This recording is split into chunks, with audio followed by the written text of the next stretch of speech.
जरा सोचिए, एक ऐसा सिस्टम बनाने में 40 साल से भी ज्यादा लग गए। एक ऐसा सिस्टम जो सत्ता को दिल्ली और राजधानियों से निकालकर सीधे हमारे गांव तक पहुंचा सके। आज हम पंचायती राज के इसी बेहद दिलचस्प सफर को समझने वाले हैं, जो ये दिखाता है कि लोकतंत्र को जमीनी हकीकत बनाना कितना मुश्किल और कितना जरूरी है। तो सबसे बड़ा सवाल यही है कि आखिर 40 साल लगे क्यों? क्या ये सिर्फ पॉलिटिकल विल यानी राजनीतिक इच्छा शक्ति की कमी थी, या फिर इसके पीछे कोई और गहरी वजह छिपी थी?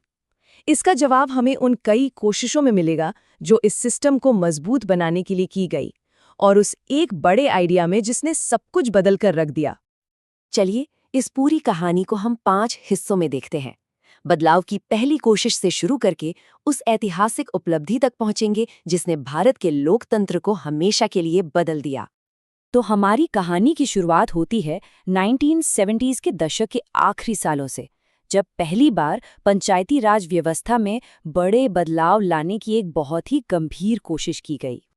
इस पूरे बदलाव के सफर को समझने के लिए इन 5 समितियों के काम को समझना बहुत जरूरी है। ये सिर्फ कुछ नाम नहीं है, बल्कि ये वो सीढ़ियां हैं जिन पर चढ़कर पंचायती राज अपने आज के स्वरूप तक पहुंचा है। तो सबसे पहले 1977 में बनी अशोक मेहता समिति। इस समिति ने एक बहुत बड़ा और रैडिकल सुझाव दिया। उन्होंने कहा कि गांव, ब्लॉक और जिला, इन 3 स्तरों के बजाय सिर्फ 2 स्तर होने चाहिए, जिला परिषद और मंडल पंचायत। इसके पीछे का मकसद था कि फैसले लेने की प्रक्रिया को और तेज और असरदार बनाया जा सके। लेकिन देखिए, हुआ ये कि केंद्र में सरकार गिरने की वजह से इनकी 132 सिफारिशें कभी राष्ट्रीय स्तर पर लागू ही नहीं हो पाईं। पर यह कोशिश पूरी तरह बेकार नहीं गई। कर्नाटक, पश्चिम बंगाल और आंध्र प्रदेश जैसे राज्यों ने इन विचारों को अपनाया, जिससे ये तो साबित हो गया कि हाँ, बदलाव मुमकिन है।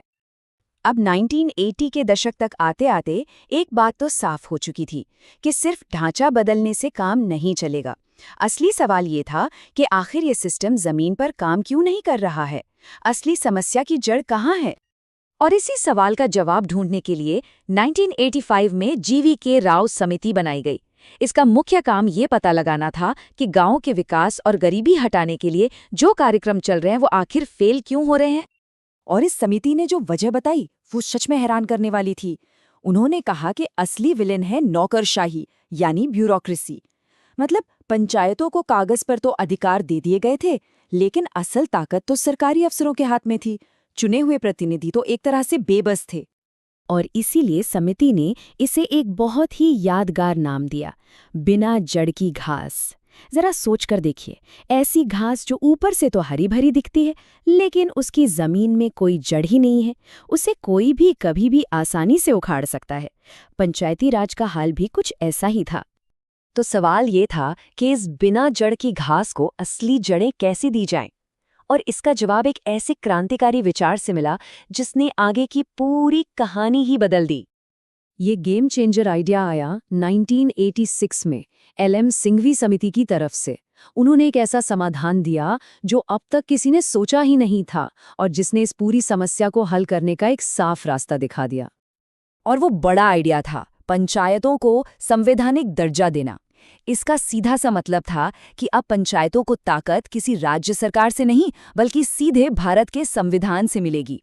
अब कोई भी राज्य सरकार उन्हें हल्के में नहीं ले सकती थी, और सबसे जरूरी, हर 5 साल में चुनाव कराना भी अनिवार्य हो जाता। ये आइडिया इतना पावरफुल था कि इसने लगभग सभी को एक साथ ला खड़ा किया। अब ये बात साफ हो चुकी थी कि अगर पंचायतों को सच में मजबूत बनाना है तो यही एकमात्र रास्ता है। इसके बाद तो जैसे एक लहर सी आ गई। 1988 में थुंगन समिति ने भी इसी विचार का जोरदार समर्थन किया और संवैधानिक दर्जे की मांग को और ज्यादा मजबूती दी। और फिर उसी साल गाडगिल समिति ने इस विचार को एक कानूनी ढांचा दे दिया। मतलब उन्होंने ये बताया कि ये संवैधानिक संशोधन असल में दिखेगा कैसा, इसमें क्या क्या होगा। और यही रिपोर्ट उस ऐतिहासिक बिल का आधार बनी जिसने सब कुछ बदल दिया। तो अब आइडिया तैयार था, ब्लूप्रिंट तैयार था, बस एक आखिरी कदम बाकी था, इस विचार को संसद से पास कराकर इसे कानून की शक्ल देना। लेकिन ये मंजिल इतनी आसान नहीं थी। पहली कोशिश यानी 64वां संशोधन बिल संसद में पास नहीं हो पाया। पर हार नहीं मानी गई। इसके बाद पीवी नरसिम्हा राव की सरकार ने एक नई और मजबूत कोशिश की, जो आखिरकार कामयाब रही। और उस ऐतिहासिक कामयाब कोशिश को आज हम जानते हैं 73वें संविधान संशोधन के नाम से।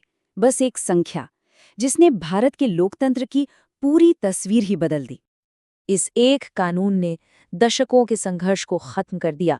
इसने पंचायतों को वो संवैधानिक सुरक्षा दी जिसकी वजह से उस बिना जड़ की घास को आखिरकार अपनी असली मजबूत जड़ें मिल ही गईं। तो 40 साल का ये लंबा सफर हमें क्या सिखाता है? शायद यही कि एक लोकतंत्र में असली और बड़े बदलाव रातों रात नहीं आते। इनके लिए लगातार कोशिशें करनी पड़ती हैं, सही विचार का इंतजार करना पड़ता है और फिर उसे लागू करने के लिए मजबूत राजनीतिक इच्छा शक्ति की जरूरत होती है। इस बारे में सोचना वाकई दिलचस्प है।